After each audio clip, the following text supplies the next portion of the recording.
This is Buba, this is Kiki. We met where we met is maybe up almost 25 years, but the studio was created 22 years ago, I think, at this stage. You know, when we talked about this, Peter Lord had told us that he's often asked the same question. Where did you come up with Aardman? And he said... Just made it up. He made it up. That's it. And sadly, that's the same with us. There's a mystery that has to do with maybe Bonnie and Clyde, the Beastie Boys, and the New York Knicks basketball team. But you'd have to, if you can answer that puzzle, we'll give you a prize. Look, we both came into it from our own, clumsy, very small careers in the fine arts. We were both illustrators. We were both, lovers of film and all kinds of things. And when we started collaborating, first, from the beginning, there was something surprising to us about the end result. The idea of actually collaborating together, the idea of fusing our personalities and our egos into a singular work, created something that I don't get from doing my own work, which is a surprise. The thing that comes out of it is mysterious to me. And it's mysterious to him, because it's not his and it's not entirely mine. And so we started, being aware and immediately seizing on the idea of the synergy that happens between our two, the two of us, and that the work that we make together cannot be signed by me or cannot be signed by him. It became the work of a persona. It became the work of some kind of amalgamation of us, something that isn't about us, but is entirely built out of what we are. And so it wasn't honest to refer to it as the work of me and him. It became actually the work of somebody we don't actually know, who may not even exist, and that's Clayde Henry. We would have loved to sign all our work Clyde Henry, but producers got very grumpy. It's illegal. Got very grumpy about that. There are actually rights about it. Yeah, we wanted it to be like Clyde Henry was like Daft Punk, but we never had the courage to actually always wear costumes. Oh, the first film we made together was actually an advertisement for the Canadian Space Channel, and it was a reproduction in puppets of Méliès's Trip to the Moon, done in 16mm film. Yeah, we started on 16mm back in the day, in the 80s. But we actually worked very little in either 8mm or 16mm because it was such a tremendous pain in the ass, and I think we wouldn't have careers in stop motion if it wasn't for digital technology. And neither would you'd be learning it, I think a few of the early things are on, a bit of the early work we did is on the internet, for sure. But it's nothing to write home about. I mean, our first real film is Madamme Tutli-Putli. That's the first time we ever had the courage to even make a character walk.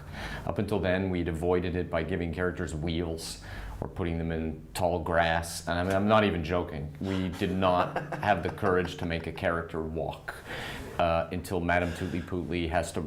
And even in Madamme Tutli-Putli, we are like, for at least 3/4 of the movie, all the characters will be sitting. Yeah. And then at some point she has to run, and we'll deal with that in a year and a half. When we get to that scene, we'll hopefully have the courage and skill to pull it off. But that's it. It was our first walking scene. No, we are maybe about 2 weeks from being finished. But yeah, it's a project that we started last year, and we're working with a couple of friends in Montreal who have a company named Felix and Paul. Yeah, we just approved the trailer today. That's true. That's how, which means we're tantalizingly close. Yeah, and our friends Felix and Paul, they have been on the vanguard of the invention of the medium, of VR, and we together maybe like 6 years ago we made the first 360 3D VR in live action, which was a little film called Strangers with Patrick Watson. Yeah, and they went on to make a bunch of very interesting pioneering virtual reality work, including like building the the new VR camera for the International Space Station right now. So anyway, so our collaboration with them in the last year has been to make something that hasn't existed before, I guess, which was a fully realized stop-motion experience in virtual reality.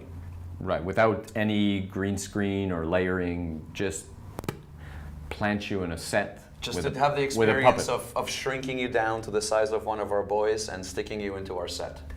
Yeah. So that what would it be like to be inside of our miniature set? That's, in a way, that will be, you'll get to experience that. And what's fun about it is that like we're not actually, we're neither complete Luddites, nor are we like progressive techno heads in any way. It's just, there's something super exciting about working on a bridge between the absolute origin of the medium 120 years ago, the pushing a puppet this much at a time between frames, like Starevich did, and NASA technology, essentially. Combining the medium from the origin of the métier to combining it with the future of the métier in some weird way, and as progressive as it may be right now. And it's always fun to be on that edge where you're not throwing the baby out with the bathwater just because you don't. You don't have to throw away 120 years of cinema problem solving in order to go into the new media. No, exactly. And for us, like King Kong, by the stop motion of King Kong by Willis O'Brien and the stop motion of Starevich was all about cutting edge technology. Of course. This is not a medium that has to always live in the past. Well, we'd be very happy to. I mean, we love it. It's something that we kind of we're really in love with that project. It allowed us to, by the virtue of what virtual reality is, which in our opinion is not at all a medium for storytelling. We were forced to write a non-story, to write a story where we're very careful to not write a story. That we're not telling you something, and then there is not a narrative outside of the one that your brain will make anyway, just to deal. And so the experience is actually of something that doesn't get to profit from the 100 years of problem solving in film entirely. It's because none of the film things really work. Group catharsis doesn't work. You cannot experience this with your friends. This is a very personal experience. And so it's actually really more about dreams, where we're very comfortable working. It actually kind of allows us to go a little bit deeper into the dream than we would in normal film. And also, one of the great benefits of it is that it allows for a closer intimacy between the viewer and the puppet, which is something that actually interests us. I think that there's a lot to explore in that vocabulary. It's a new language for. It is a kind of a new language, yes. For puppets. Mm-hmm. So good luck. Thank you. Well, thank you very much. Thank you.